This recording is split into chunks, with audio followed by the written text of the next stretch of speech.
అందరికీ నమస్తే. డిఎస్సి అభ్యర్థుల్లో ఉండేటటువంటి నిజమైన శక్తిని బయటికి తీస్తే వీరు ఎంత కష్టపడతారంటే దేన్నైనా సాధించగలిగేటటువంటి సత్తా ఒక టీచర్కి మాత్రమే ఉంటుంది. అయితే ఆ గవర్నమెంట్ పోస్టులోకి వెళ్ళడానికి చాలా రకాలైన కష్టాలు ఉంటాయి, చాలా రకాలైన పోటీ ఉంటుంది, చాలా రకాలైన పరిస్థితులు ఉంటుంది. ఎప్పుడైతే ఎగ్జామ్ షెడ్యూల్ వచ్చేసిందో అందరిలో భయం వచ్చింది. అయితే నాకు ఒక బీభత్సమైన నమ్మకం ఏమంటే ఈ టైంలో నిన్ను గురించి నువ్వు తెలుసుకుంటే నువ్వు అద్భుతమైనటువంటి విజయాన్ని సాధిస్తావు. కానీ అది చిన్నగా అది తెలుసుకోలేకపోవడం వల్లనే మనం వెనకబడిపోతున్నాం. నేను ఒంటరిగా వచ్చాను తిరుపతికి, ఎన్నో ఇబ్బందులు ఎదుర్కొన్నా. అయితే నా పైన నాకెప్పుడు చాలా నమ్మకం. ఈరోజు ఒక ఉన్నతమైన స్థాయికి ఎదగడానికి కారణం నాకు నేనే అని నేను ఫీల్ అవుతుంటా. మీరు కూడా అంతే, తెలుసుకోవాలా, కొన్ని విషయాలు గమనించాలి, ఏది చెయ్యాలి ఏది చేయకూడదు. అందుకే మిత్రులారా, ఉన్న సమయం అందరికీ ఒకటే. ఎవ్వరికి కూడా 100% సిలబస్ పూర్తి కాలేదు, నాకు తెలుసు. ఎవ్వరికి కాలేదు. నేను ప్రత్యక్షంగా కొన్ని వేల మంది స్టూడెంట్స్తో ఎప్పుడు టచ్లో ఉండేటటువంటి వ్యక్తిని, కొన్ని లక్షల మందికి పాఠం చెప్పిన ఉండేటిని. ముఖం చూస్తే నేను కనిపెట్టేస్తాను, నీళ్ళు ప్రెజర్ ఉందా లేదా అనేటటువంటి విషయాన్ని కూడా కనిపెట్టేస్తా. విపరీతంగా పరీక్షలు మనం నిర్వహిస్తున్నాం. అయితే చాలామంది భయపడి పరీక్షలు రాయడం లేదు. నేను ఓడిపోతానేమో అనేటటువంటి విషయాన్ని ముందుగానే అంగీకరించేటట్లుగా ఆలోచన చేసేస్తున్నారు. కానీ లేదు, ఓటమనే మాటే లేదు. జిల్లాకు పోటీ మారిపోతుంది. అదే రకంగా మీకు క్యాస్ట్కి పోటీ మారిపోతుంది, జెండర్కి పోటీ మారిపోతుంది, చాలా మారిపోతుంది. కాబట్టి ఈరోజు ఒక అద్భుతమైనటువంటి 2 చిన్న కథలు చెప్పి, మీకు తెలిసిన కథనే మీకు అర్థమయ్యేటట్టుగా చెప్పి, మీలో ఉండేటటువంటి పవర్ని మీకు ఒక్కసారి గుర్తు చేసి, ఆ తర్వాత ఈరోజు గురువారం మీకు అందరికీ తెలిసిందే, ఈరోజు మనం రివిజన్ టెస్ట్ నెంబర్ 5 ఈ సిలబస్ మాత్రమే చదువుకుంటాం. యాప్లో సాధన దాంట్లో ఈ సిలబస్ మాత్రమే చదువుకుంటాం. ఆఫ్లైన్లో కూడా ఇదే చదువుతున్నారు. అయిన వాళ్ళు మాత్రమే ఫైనల్ రివిజన్ టెస్టులు రాస్తున్నారు. కాబట్టి తిరుపతి శ్రీ ప్రజ్ఞ స్టడీస్ యాప్లో ఉండేటటువంటి పరీక్షలు చాలా జాగ్రత్తగా రాయండి. చాలా మందిలో వచ్చేటటువంటి కంప్లైంట్ చాలా కష్టంగా ఉన్నాయని చాలామంది భయపడుతున్నారు. ఎవ్వరూ భయపడద్దు. నీకు తెలియకపోతే ఆ ప్రశ్నలు చదువుకుంటే కూడా నువ్వు సిలబస్ను కంప్లీట్ చేస్తావు. ఈ టైంలో నైపుణ్యం కావాలి, పరీక్షల్లో ఎదగలిగేటటువంటి నైపుణ్యం కావాలి, అద్భుతమైనటువంటి ప్లాన్ ఆఫ్ యాక్షన్. ఎవ్వరు కూడా రాష్ట్రంలో మనలాంటి పరీక్షలు ధైర్యం చేసి కూడా పెట్టలేని పరిస్థితుల్లో మనం పెడుతున్నాం. ఒక సాధన కేవలం 399 రూపాయలకు మాత్రమే ఈ సిరీస్ మొత్తం తిరుపతి శ్రీ ప్రజ్ఞ స్టడీస్ యాప్లో ఇస్తున్నాం. మీకు ఏ సందేహం వచ్చినా కూడా డిస్క్రిప్షన్లో వాట్సాప్ లింక్ ఉంది, జాయిన్ అవ్వండి. స్కూల్ అసిస్టెంట్ అన్ని స్కూల్ అసిస్టెంట్లు 199 రూపాయలకు మాత్రమే ఇస్తున్నాం. మీరు ఈ పరీక్షలనే బాగా ప్రాక్టీస్ చేయి. ఈ టైంలో బాగా ప్రాక్టీస్ చేయి. నీకు ఏదైనా డౌట్ అయితే నా సైకాలజీ, పిఐఈ, ఇతర సబ్జెక్టులు అన్ని కోర్సులు ఉన్నాయి, వాటిని ఒక్కసారి రెఫర్ చేసుకొని ముందుకెళ్ళిపో. ఎందుకంటే ఇప్పుడు దీనికి మించినటువంటి పరిస్థితి లేదు. రేపు ఒక్క రోజు నుంచి సైకాలజీ, విద్యా దృక్పథాలు 2 కోర్సులు ఫ్రీగా వస్తున్నాయి. ఈ మెగా గ్రాండ్ టెస్ట్ అనేటటువంటిది ఫైనల్ గ్రాండ్ టెస్ట్ నేను ఫ్రీగా పెడుతున్న యాప్లో ఒకసారి యాప్ డౌన్లోడ్ చేసుకుని ఫ్రీ గ్రాండ్ టెస్ట్ అని సాధనా పరీక్షల్లో ఫైనల్ గ్రాండ్ టెస్ట్లో ఫ్రీగా ఉంటుంది, అది కూడా చూడు. నీకు తోడుగా నేనున్నా.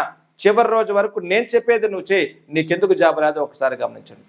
మిత్రులారా, మీ పవర్ గురించి మీరు ఒక్కసారి తెలుసుకోవాలి.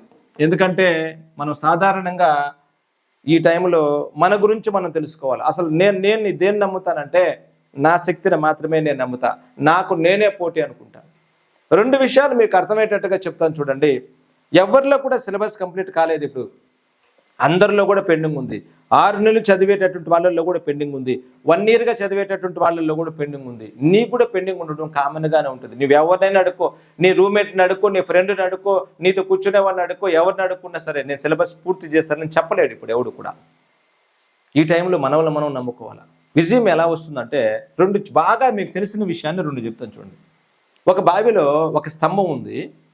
ఆ స్తంభానికి బాగా నూనె పోసేస్తున్నారు. బాగా ఆయిల్తో బాగా ఇది చాలా స్మూత్గా తయారైంది.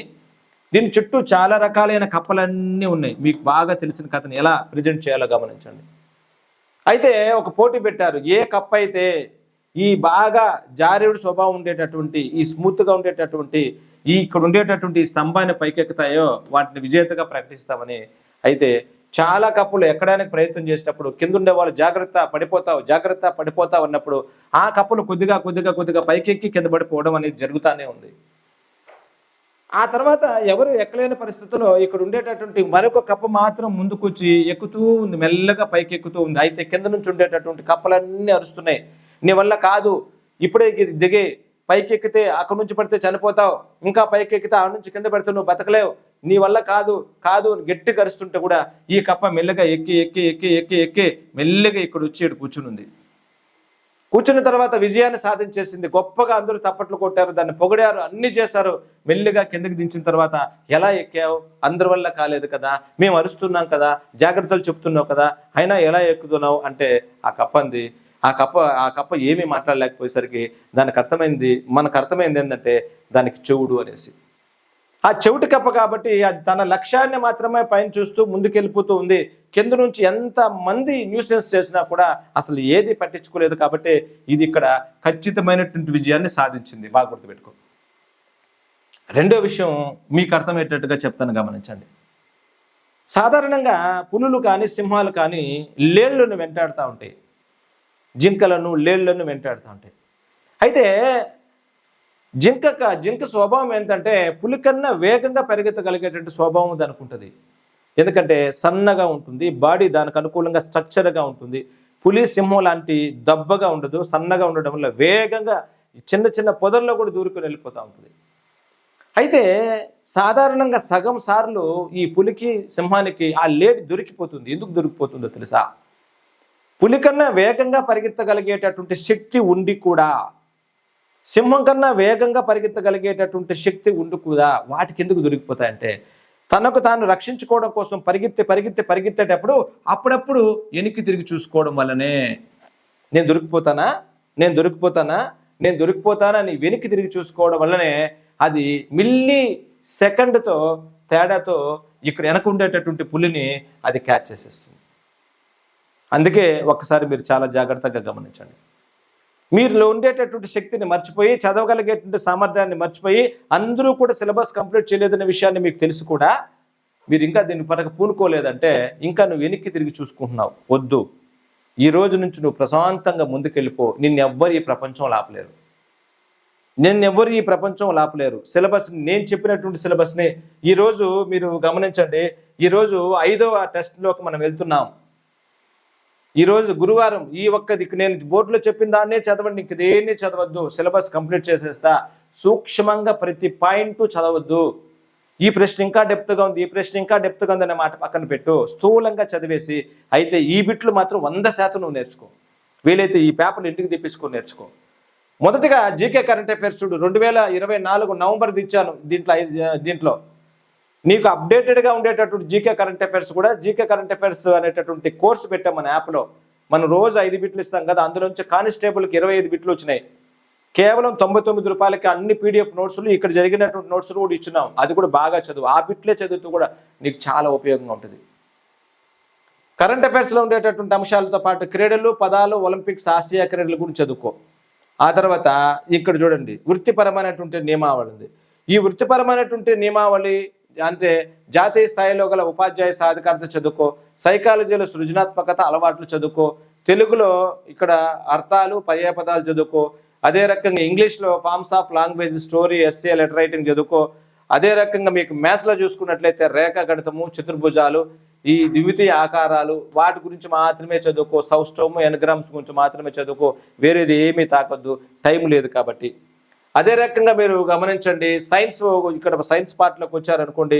సైన్స్ పార్ట్లో మీరు చదవాల్సింది మనకు ఈ 7th క్లాస్లో, ఈ 6th ఉండేటటువంటి మురుగునీటి కథ, పదార్థం గురించి చదవండి. సంచార జీవనం నుంచి 6th క్లాస్ తొలి నాగరికతలు, సామ్రాజ్యాలు, అవి చదవండి. ట్రైమెథడ్లో ముఖ్యంగా ఇది ఖచ్చితంగా మనకు 12 మార్కులకు వస్తుంది కాబట్టి ఇందులో విద్యా ప్రణాళిక, బోధనా ప్రణాళిక, పాఠ్య ప్రణాళిక మాత్రం చదవండి. ఇవే చదవండి. ఈ రోజు రాత్రి వరకు చదివేసి మీకు ఆన్లైన్లో, ఇక్కడ ఆఫ్లైన్లో ఎట్లా జరుగుతూ ఉంది, డైలీ ఒక ఎగ్జామ్ జరుగుతుంది, వచ్చి రాసేట్టుకుంటూ రాయొచ్చు. లేదా పేపర్ తీసుకుని బాగా చదివి అండర్లైన్ చేయండి. ఇప్పుడు పుస్తకాల నుంచి చదివి పరీక్షలు రాయడం కన్నా పరీక్షలో వచ్చిన అంశాలను పుస్తకాలు ఎత్తుక్కోవడంతో సిలబస్ ఈజీగా కంప్లీట్ అయిపోతుంది. నిన్ను నువ్వు నమ్ముకో. నేను చివరి రోజు వరకు నీ పక్కనే ఉండి నిన్ను మోటివేట్ చేస్తాను. 100% ఈసారి ఉద్యోగం సాధించబోతున్నావు. చిత్తూరు, కర్నూలు వంటి జిల్లాల్లో అసలు చదివే వాళ్లే కరువైపోతున్నారు. కటాఫ్లు భారీగా తగ్గిపోతాయి. కాబట్టి నిన్ను నువ్వు నమ్ముకో. నేను చెప్పినటువంటి సిలబస్ పూర్తి చేయి. అద్భుతమైనటువంటి విధానాలను మనం కొనసాగించబోతాం. చూడు మిత్రులారా, ఈ వీడియో నీకు నచ్చితే లైక్ చేసి నీ ఫ్రెండ్స్ అందరికీ షేర్ చేయండి. నేను చెప్పినటువంటి విధానాలు ఖచ్చితంగా ఫాలో అవ్వండి. మీరు 100% జాబ్ సాధిస్తారు. Good luck.